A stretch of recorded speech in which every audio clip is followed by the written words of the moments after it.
প্রসঙ্গ পশ্চিমবঙ্গ নির্বাচন। আমরা জানি আমাদের আসামের সাথেই পশ্চিমবঙ্গেও নির্বাচন হইল।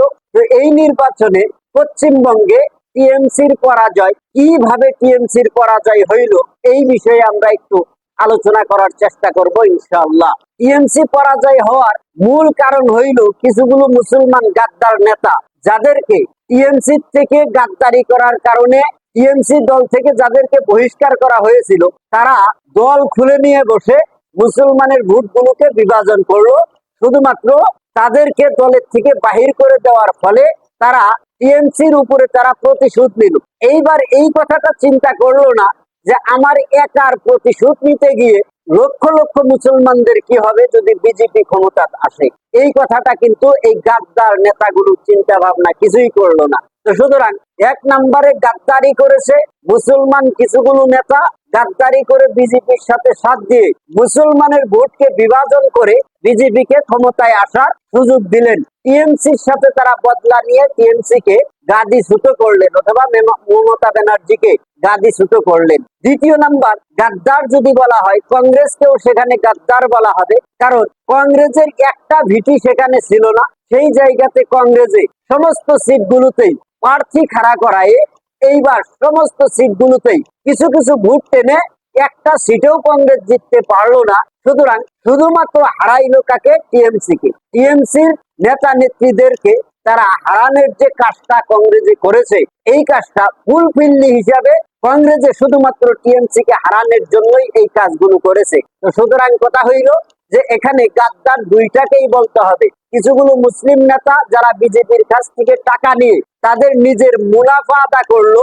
এইবার মুসলিমদের অবস্থা দেখুন পশ্চিমবঙ্গের মধ্যে কি। তার সাথে সাথে কংগ্রেসে টিএমসি কে হারানোর জন্য যে কৌশলগুলো করলো, সমস্ত সিটগুলোতে প্রার্থী খাড়া করায় সব জায়গাতেই টিএমসি কে হারানোর যে কৌশল তাদের ছিল সেইটাতে তারা পরিপূর্ণ হইল।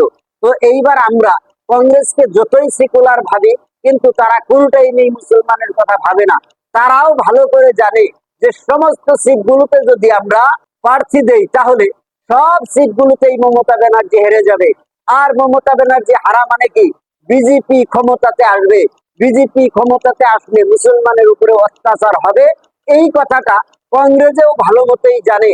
আর কংগ্রেসে এই অত্যাচারটাই পছন্দ করে, যাতে করে মাইনরিটি মানুষগুলোর উপরে বিভিন্ন দলে হারাহাস্তি করে, তার ফলে যাতে মাইনরিটির ভোটগুলো আমরা বিনা কৌশলে অথবা বিনা কষ্টে আমরা যাতে মাইনরিটির ভোটগুলো নিতে পারি। এই জন্য সারা পশ্চিমবঙ্গ জুড়া কংগ্রেসে প্রার্থী দিয়ে সব জায়গাতেই পশ্চিমবঙ্গের টিএমসি কে হারানোর যে কৌশল ছিল, এই কৌশলে তারা উপনীত হয়েছে।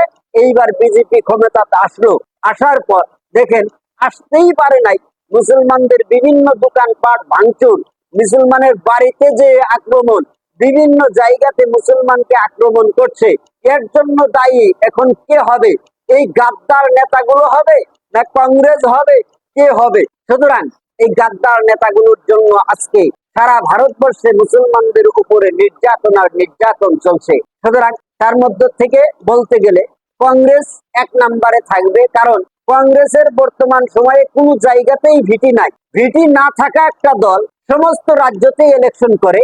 এইবার যদি আপনারা দেখেন দিল্লিতে কেজরিওয়ালকে হারাইয়ে দিল শুধুমাত্র কংগ্রেসে। সব জায়গাতেই কংগ্রেসে প্রার্থী দিয়ে কেজরিওয়ালকে দিল্লির থেকে হারানোর পর দিল্লির অবস্থাও তো আমরা দেখতে পাচ্ছি। বিভিন্ন জায়গাতে মুসলমানদের উপরে আক্রমণ, বিভিন্ন জায়গাতে মুসলমানদের দোকানপাট ভাঙচুর। সুতরাং আমি আপনাদেরকে বলতে চাই এইটাই, যে কংগ্রেস কোন জায়গাতেই বর্তমান মজবুত শক্তিশালী স্থিতিতে নাই। এই কংগ্রেসে আমরা যারা এই কংগ্রেসের সাথে লেগে আছি, মনে ভাবছি যে অল্প কিছুদিনের ভিতরেই মনে হয় কংগ্রেস ক্ষমতাতে আসবে। না, আমার একটা ধারণা আগন্তুক 100 বছরের ভিতরে কংগ্রেস ক্ষমতাতে আসতে পারবে না। তো সুতরাং আমি মুসলমান ভাই বোনদেরকে বলবো, আপনারা এক ভোটে থাকুন, ভোট বন্ধ হয়ে থাকুন, এক নেতৃত্বে যদি আপনারা থাকতে পারেন, তাহলেই আপনারা এই বিজেপির স্বৈরাচারী শাসন থেকে আপনারা রক্ষা পেতে পারেন। এই কংগ্রেসে কিন্তু মুসলমানকে রক্ষা করবে না, কোনো টাইমেই না।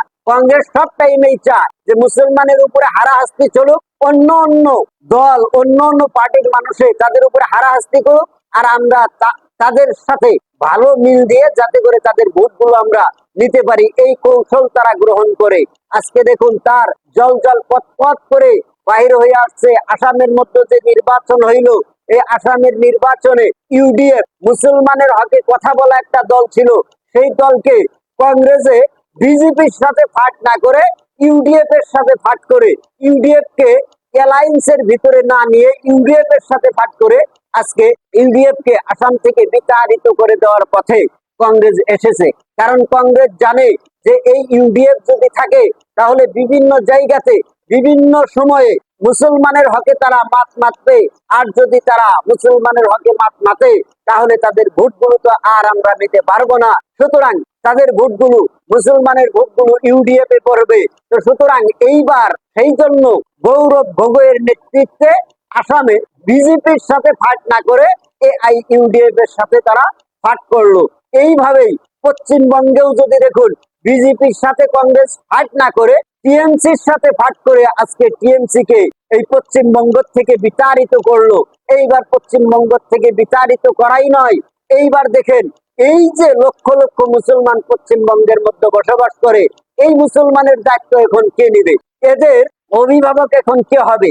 এই গাদ্দার নেতাগুলোর জন্য আজকে মুসলমান সব জায়গাতেই বিপদগ্রস্ত হচ্ছে, বিপদে পড়ছে। তো সুতরাং আমি মুসলমানদেরকে আহ্বান করতে চাই যে আপনারা এক নেতৃত্বে চলে আসুন। একজনের নেতৃত্বে আসলে অবশ্যই আমাদের হাতে পাওয়ার এবং ক্ষমতা নাও থাকতে পারে, কিন্তু ক্ষমতা আর পাওয়ার না থাকলেও একজোটে যদি আমরা থাকতে পারি অবশ্যই যে কোনো ধরনের শক্তিকে আমরা পরাজিত করতে পারবো বলে আমাদের দিলের ভিতরে একটা দীর্ঘ বিশ্বাস আছে। কারণ আমরা জানি ইংরেজ যখন মুসলমানের উপরে অত্যাচার করেছিল, মুসলমানদেরকে একজোট করার জন্য দারুল দেওবন্দের বাণী স্থাপন করা হয়েছিল।